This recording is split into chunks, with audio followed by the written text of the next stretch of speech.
नमस्कार. मी दिलीप क्षीरसागर.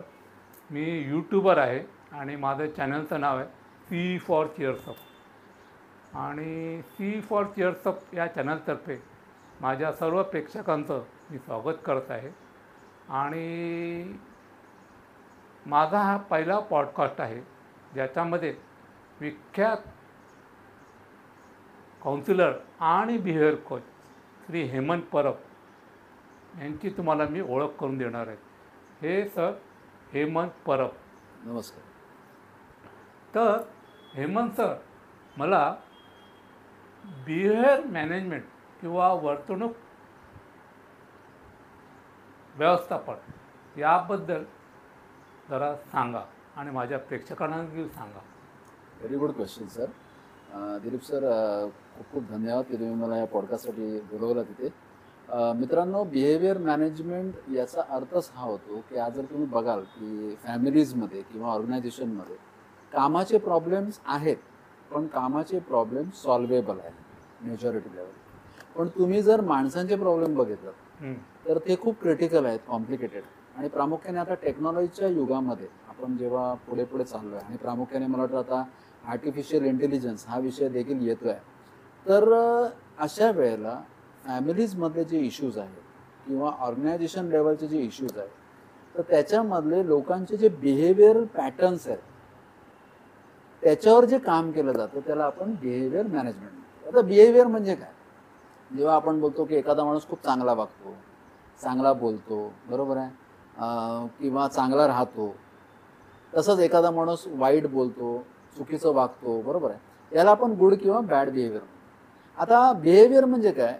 ह्या ॲक्शन्स आहेत, म्हणजे एक तर चॉईसेस आहेत, जाणीवपूर्वक केलेल्या गोष्टी आहेत, किंवा रिॲक्शन्स आहेत, म्हणजे एखादी घटना घडली किंवा एखादी इंटरॅक्शन झाली तर त्याच्या ज्या रिॲक्शन्स येतात, तर ह्या बेसिकली आपल्या बिलीफ सिस्टीममधून येतात. आपले आतल्या आजपर्यंतचे जे प्रोग्रॅमिंग आहे, म्हणजे लहानपणापासून ते आतापर्यंतचं over the period of time जे आपल्याला अनुभव आलेले आहेत, त्याच्यावरून आपले काही पॅटर्न्स बनलेले आहेत, थॉट पॅटर्न्स बनलेले आहेत.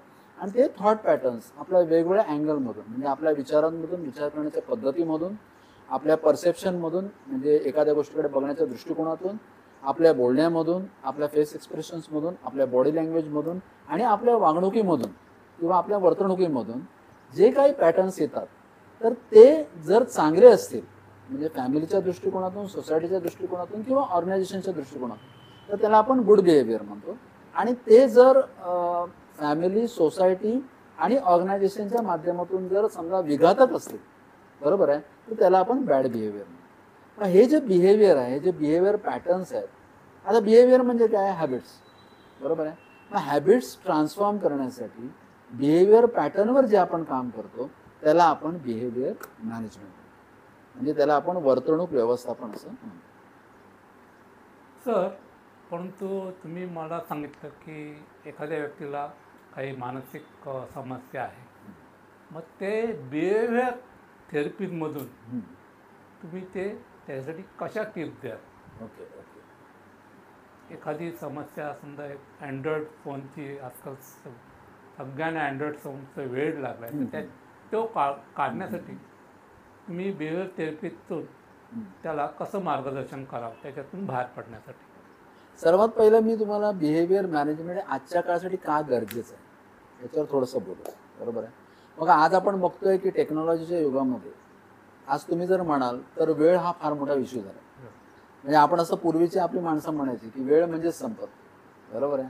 आणि कुठच्याही गोष्टीला जर तुम्ही बघाल की तुमची हेल्थ प्रॉब्लेम्स असतील किंवा तुमचे रिलेशनशिप प्रॉब्लेम्स असतील किंवा पैशाचे प्रॉब्लेम्स असतील किंवा तुमचे वैयक्तिक जे स्वतःचं ज्याला पीस ऑफ माइंड म्हणतात, मनशांती जी आहे, याच्याशी रिलेटेड जे प्रॉब्लेम्स आहेत ज्याच्यामध्ये वेळेचा खूप मोठा रोल आहे, बरोबर आहे. आता रिलेशनशिपमध्ये इश्यूज काय आहेत बेसिकली? तर पुअर टाईम मॅनेजमेंट, म्हणजे टाईम असं म्हणतात की वेळ हा सगळ्यांसाठी मुबलक प्रमाणात आहे, पण आपल्या प्रत्येकासाठी मात्र लिमिटेड आहे. म्हणजे एखादा माणूस साधारण 100 वर्ष जगतो, म्हणजे एवढ्या मोठ्या वेळेमधून 100 वर्षाचाच वेळ आपल्याला मिळाला.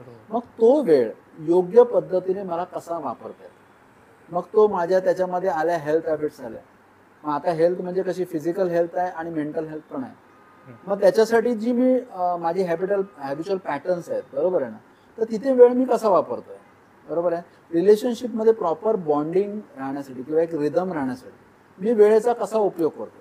जसं फॉर एक्झाम्पल मी एक उदाहरण देतो की पूर्वी बघा, पूर्वी जर आजपासून एक 40-50 वर्षापूर्वीचे जर साधारण अंदाज घेतला तर त्यावेळेला आई घरी असायची, बरोबर आहे. वडील कामावर जायचे. वडील कामावर आले की तिथून वर्क डिस्कनेक्टेडनेस यायचा. म्हणजे आईचा तर पूर्ण वेळ मिळायचाच मुलांना, पण वडिलांचा पण मिळायचा. आजची परिस्थिती काय, आई वडील दोघेही कामाला आहेत. आता ती गरज आहे आजच्या काळाची, आपण नाही म्हणू शकत नाही. पण आपण घरी जरी आलो तरी आपण फॅमिलीमध्ये कुठे असतो, कारण आपल्या हातात सतत मोबाईल असतो, बरोबर आहे. मोबाईलवर आपण स्क्रोलिंग करत असतो, मोबाईलवर आपले बिझनेस करतो, बिझनेसचे कॉल येत असतात, मोबाईलवर आपल्या कामाचे बॉसचे कॉल येत असतात. तर मला वाटतं या सगळ्या गोष्टी कंटिन्युअसली कन्सिस्टंटली चालू असतात. त्यामुळे आपल्या मुलांकडे किंवा आपल्या फॅमिलीला जो वेळ आपण द्यायला पाहिजे तो वेळ देण्यामध्ये आपण कमी पडतो. तर हा पण एक बिहेवियर आहे. त्यामुळे जो कनेक्टेडनेस, रिलेशनशिपमध्ये कनेक्टेडनेस यायला पाहिजे तो येत नाही. दुसरी गोष्ट, त्याच्यातही आपण वेळ कुठे घालवतो, मोबाईलमध्ये अशा गोष्टी पाहण्यामध्ये वेळ घालवतो ज्या ॲक्च्युली आपला वेळ निव्वळ खातात. त्याच्यामुळे आपल्याला उपयोग होतच नाही. उलटा त्याच्यामुळे चुकीचं नॉलेज किंवा चुकीचं इन्फॉर्मेशन गेल्यामुळे आपले बिहेवियर पॅटर्न बिघडतात. त्यामुळे मला वाटतं आता स्क्रीन ॲडिक्शन हा एक मोठा प्रश्न निर्माण झाला आहे. म्हणजे मी तुम्हाला आता सांगेन की मुंबई पोलिसांसोबत जवळजवळ 6 ते 7 सेशन्स आता मी कंप्लीट केलेले आहे अँटी ॲडिक्शनवर. तर ॲडिक्शन हा बिहेवियरल पॅटर्न आहे. तशाच वेगवेगळ्या ज्या सवयी आहेत ज्या आपल्याला त्रासदायक आहे. आता जसं तुम्ही ऑर्गनायझेशनमध्ये एम्प्लॉईज घेतलं, बरोबर आहे. ते एम्प्लॉईचं पण काय बिहेवियर आज मेजर तुम्ही कॉर्पोरेट्समध्ये किंवा कंपन्यांमध्ये किंवा ऑर्गनायझेशनमध्ये गेलात तर प्रोडक्टिव्हिटी किंवा परफॉर्मन्समध्ये जो काही मेजर डिक्लाईन आहे तो that is related with the behaviour pattern. मग जो जे एम्प्लॉईज आहेत त्यांचा फोकस, कामावरचा फोकस किंवा तिथे डिसिजन मेकिंग, बरोबर आहे, प्रॉब्लेम सॉल्व्हिंग कॅपॅसिटी, इथे बिहेवियर पॅटर्नवर काम होणं गरजेचं आहे, बरोबर आहे. आता बिहेवियर पॅटर्न म्हणजे जसं मी तुम्हाला सांगितलं की बेसिकली आपले बिलीफ सिस्टम, बरोबर आहे. आपले जे बिलीफ्स बनलेले आहेत, आपले जे मिसकन्सेप्शन्स आहेत, आपल्या जे इररॅशनॅलिटीज आहेत, तर त्याच्यावर काम होणं अत्यंतिक गरजेचं आहे. आणि बिहेवियर मॅनेजमेंट हा विषय म्हणजे मी तुम्हाला सांगेन की आपण वेगवेगळ्या माध्यमातून करतो. याचा अवेअरनेस क्रिएट करण्यासाठी आज आपण वेगवेगळ्या हाऊसिंग सोसायट्यांमध्ये, कंपन्यांमध्ये, मग त्याच्यामध्ये गव्हर्नमेंट, नॉन गव्हर्नमेंट, प्रायव्हेट कंपन्या असतील, सोशल ऑर्गनायझेशन, या सर्व स्तरावर याचे अवेअरनेस प्रोग्राम्स आपण मोठ्या प्रमाणावर करत आहोत. आता हे का करायला पाहिजे की तिथे लोकांना नक्की समजेल की माझ्या आयुष्यामध्ये जर हेल्थचे प्रॉब्लेम्स आहेत, माझ्या आयुष्यामध्ये रिलेशनशिपचे इश्यूज आहेत, माझ्या आयुष्यामध्ये जर पैशाचे प्रॉब्लेम्स आहेत, माझ्या आयुष्यामध्ये मनशांतीचे प्रॉब्लेम्स आहेत, ते काय, कारण माझ्या ज्या काही सवयी आहेत, विचार करण्याच्या असतील, बोलण्याच्या असतील, वागण्याच्या असतील किंवा वर्तणुकीच्या असतील, बरोबर आहे, किंवा माझा अप्रोच असेल, तर तिथे कुठेतरी सुधारणा होणं गरजेचं आहे. आणि मला असं वाटतं की टेक्नॉलॉजीच्या स्पीडमध्ये माणसाच्या वागण्याचा, स्वभावाचा, बरोबर आहे, तिथे त्या स्पीडला मॅच करताना आज जे काही प्रॉब्लेम्स येतात आपल्याला, त्याच्यामधून हे सगळे प्रॉब्लेम निर्माण होत आहेत. आणि त्याचं प्रशिक्षण आज प्रत्येक 8 वर्षापासून ते 80 वर्षाच्या प्रत्येक व्यक्तीला घेणं गरजेचं आहे. आणि आम्ही जे काही बिहेवियर मॅनेजमेंटचे प्रोग्राम आज अरेंज करत आहोत ते मग इंडिव्हिज्युअल लेवलला असू दे किंवा ऑर्गनायझेशन लेवलला असू दे किंवा सेमिनार, सेशन्स, वर्कशॉपच्या माध्यमातून असू दे, आज आपले जे प्रोग्राम्स आहेत ते सगळे 8 वर्षापासून ते 80 वर्षाच्या प्रत्येक व्यक्ती आज त्याचा फायदा घेऊ शकतो. आज आपण सिनियर सिटीजनसाठी कार्यक्रम करत आहोत, महिलांसाठी कार्यक्रम करत आहोत, उद्योजकांसाठी कार्यक्रम करत आहोत, पालकांसाठी कार्यक्रम करत आहोत, स्टुडंटसाठी कार्यक्रम करत आहोत, एम्प्लॉईसाठी कार्यक्रम करत आहोत, मॅरिड कपल्स आणि प्री मॅरेज काउन्सिलिंग, म्हणजे त्याच्यामध्ये एवढं वास्ट लेवलला आपण काम करतो आहोत आणि we are getting fantastic response. आज जर उदाहरण घ्यायचं म्हटलं तर KJ सोमय्यासारखे कॉलेजेस आहेत, तिथे आपले प्रोग्राम झालेले आहेत. बँक ऑफ महाराष्ट्राबरोबर आपण तिथे काही प्रोग्राम्स केलेले आहेत. अशा BST देखील आपलं एक सेशन झालेलं आहे. अशा वेगवेगळ्या स्तरावर एन नंबर आज ऑर्गनायझेशन्स आपल्याकडे टेस्टिमोनियल्स आहेत वेगवेगळ्या स्तरावरून, चांगल्या म्हणजे अक्षरशः TV ॲक्ट्रेसपासून इव्हन CA प्रोफेशनलपासून ते उद्योजकांपर्यंत आणि तुम्हाला अर्जुन अवॉर्ड विजेत्या व्यक्तीपर्यंत आपल्याकडे टेस्टिमोनियल्स आहेत. हो, तर त्यांनी याचा फायदा घेतलेला आहे.